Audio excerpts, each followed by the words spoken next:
who have come from near and far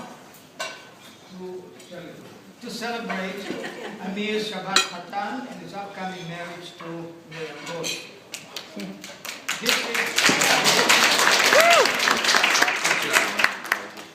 This is a moment we have been waiting for.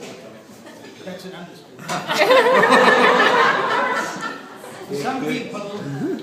Some people marry at a tender age, like Amir's parents.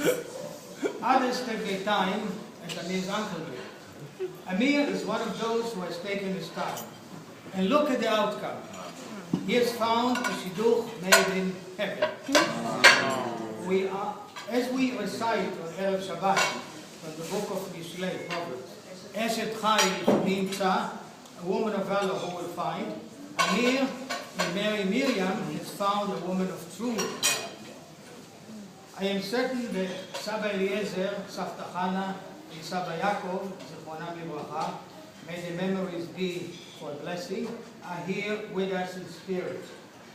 Surely they are very happy and proud to know that Amir can say, as it is written in Shir HaShirim, Matzati et she'ahava nafshi, I found whom my soul loves. This is a truly very special Shabbat. A Shabbat in which there is a confluence of events and symbols. Today is Tu B'Shvat, the Jewish Arbor Day, the New Year for trees, which is also Amir's Hebrew birthday. In Israel, it is a season in which the earliest blossoming trees emerge from dormancy and begin a new fruit-bearing cycle. Those of you who know Hebrew will recognize that Amir isn't an Arab name, nor is it an Arab royal title. Rather, it means the summit or top of a tree. Just as Tu B'Shvat marks a new beginning for trees, marriage represents a new beginning for Amir as well as Miriam. Together, they are about to begin the continuing renewal of our people as they build a Beit Ne'eman B'Yisrael, a steadfast home in the community of the children of Israel. Coincidentally, Amir and Miriam share the same calendar February. Not the same. On this Shabbat, the Torah reading is Parashat Beshalach. Those of you who follow the reading. One of the great portions of the Torah replete with miracles. It tells of the exodus of the children of Israel from slavery in Egypt to freedom, and also of the column of cloud and the column of fire that served to guide the people in the desert, the ancient GPS, as they made their way to the promised land.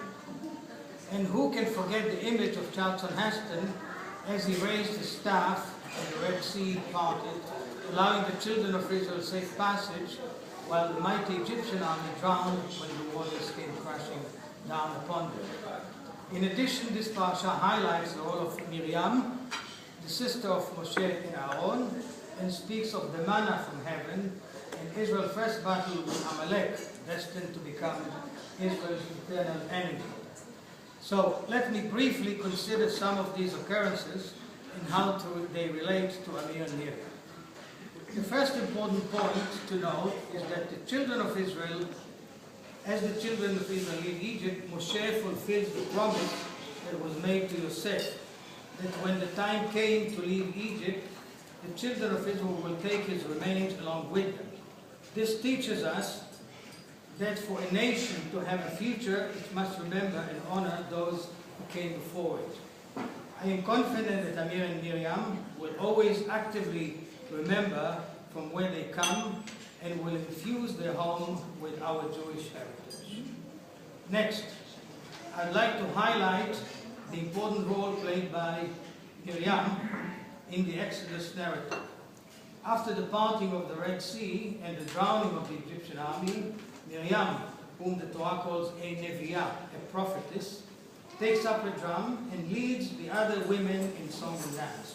The Torah points to Miriam's natural abilities as a leader. She knew exactly what to do and when to do it, and the people were prepared to follow her lead. I believe that it is no big coincidence that we read about Miriam on this Shabbat. Amir has two Miriams in his life. Sister Miriam Miriamale, Mimi, some call her, and his mother, and Miriam the Kala. Each is a great lady in her own right, and throughout their respective lives has demonstrated leadership skills, as all who know them can attest. Another hardly coincidental fact is that both Miriam's mothers, yes, you guessed it, or you may have guessed it, are named Hannah, also a prominent female figure in the Bible. The third important aspect in this Torah portion is its emphasis on the value of humanism and the sanctity of every human. This Shabbat has another name, Shabbat Shirah, the Shabbat of song, named after the song that was chanted by Moshe following the deliverance from the pursuing Egyptian army at the Red Sea. In Masechet Sanhedrin, the following ancient tradition appears. When the angels saw the Egyptian army drowning in the Red Sea, they began to sing a song of praise to God. Their hymn was resoundingly refused, as it is stated, "My creatures are drowning and you are singing songs." Similarly, the book of Proverbs states, "Do not be too happy when your enemy falls." While it's only natural to celebrate the defeat of the enemy, one should remember that enemy soldiers are also human beings born in the image of God. Amir, as a practicing physician, you know all too well the sanctity of human life. The Torah portion of Beshalach also describes the first battle of the children of Israel with Amalek. When Moshe raised his hands, Israel had the upper hand, and when he lowered them, the Amalekites would go on the offensive. Aaron and Hur supported Moshe's hands when he got tired, thus helping to ensure that Israel would win the battle.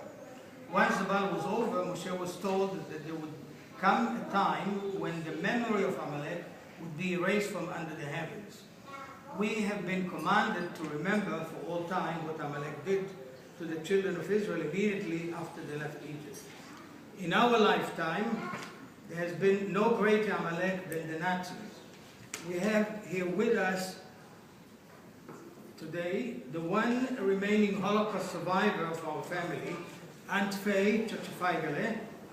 We must always continue to remember what the Nazis tried to do to our family and to cherish the memory of those family members who perished in the Holocaust.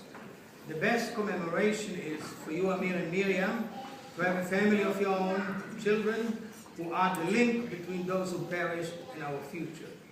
You thereby confirm the defeat of the Amalek of our time and also ensure the continuity of the Katz Cohen families. Last but not least, the Torah portion also tells us about the miraculous food that the children of Israel had in the desert, the sweet manna from heaven. For those of you who remember the Hebrew, it's So, on that happy note, let's enjoy what has been said before us, eat and celebrate. Please join me in lifting a glass. Okay, wait. Oh, it's closed.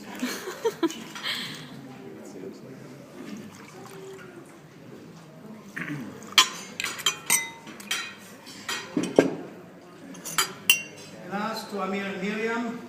Mazal Tov. Mazal Tov.